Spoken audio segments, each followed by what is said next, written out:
খবর 24 ইন্টুর সাথে আপনাকে স্বাগত। নতুন নতুন খবর জানার জন্য আমাদের চ্যানেলে চোখ রাখুন। সময় বদলেছে সরকারও। রোহিঙ্গা ইস্যু নিয়ে আর চুপ থাকতে পারছে না মোহাম্মদ ইউনূস। এবার আন্তর্জাতিক মহলে বাংলাদেশের রোহিঙ্গা ইস্যু নিয়ে সাহায্য চাইলেন বাংলাদেশের অন্তর্বর্তী সরকারের ভারপ্রাপ্ত প্রধান মোহাম্মদ ইউনূস। রাষ্ট্রপুঞ্জের সাধারণ সভায় বললেন, বাংলাদেশ শেষ সীমায় পৌঁছে গিয়েছে। এখনও যদি নজর দেওয়া না হয় তবে শুধু বাংলাদেশেই নয়, গোটা এশিয়া অঞ্চলে বিপদ পড়বে। রাষ্ট্রপুঞ্জের সবাই যোগ দিতে নিউ ইয়র্কে গিয়েছিলেন বাংলাদেশের অন্তর্বর্তী সরকারের প্রধান মোহাম্মদ ইউনূস। বাংলাদেশ সরকারের পতন ও নতুন অন্তর্বর্তী সরকারের গঠনের পর এটাই প্রথম বিশ্বমঞ্চে বাংলাদেশের প্রতিনিধিত্ব ছিল।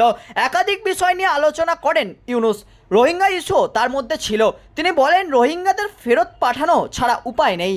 শান্তি নোবেল জয়ী অর্থনীতিবিদ মোহাম্মদ ইউনূস বলেন, এই বিষয়ে নজর দিতেই হবে। সীমান্ত পরিস্থিতি নিয়ে আমরা অত্যন্ত উদ্বিগ্ন। পরিস্থিতি ক্রমশ খারাপ হচ্ছে। সীমান্তে অপরাধমূলক কাজ ক্রমেই বেড়ে চলেছে।